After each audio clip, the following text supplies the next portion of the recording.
C'est parti!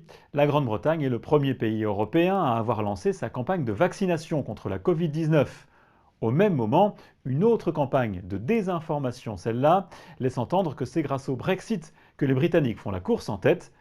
La réalité est un peu différente.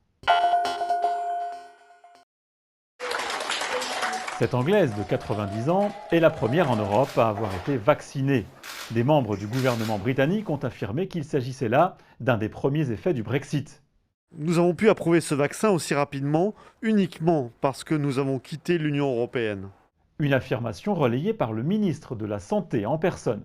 Grâce au Brexit, nous avons pu prendre une décision fondée sur le régulateur britannique et non au rythme des Européens qui avancent un peu plus lentement.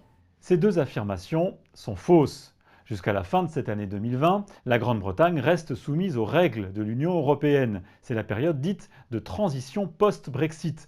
Aucun changement n'a encore eu lieu.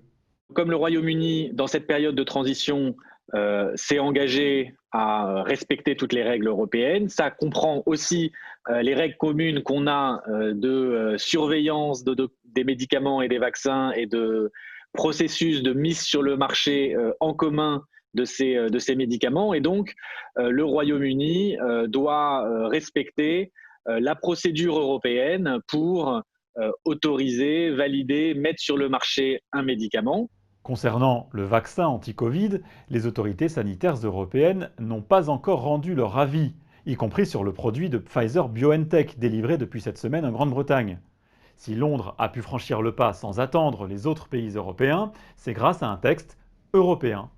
Chaque État membre est libre d'utiliser une procédure d'urgence pour distribuer provisoirement un produit médical sur son territoire, et ce notamment en cas de pandémie.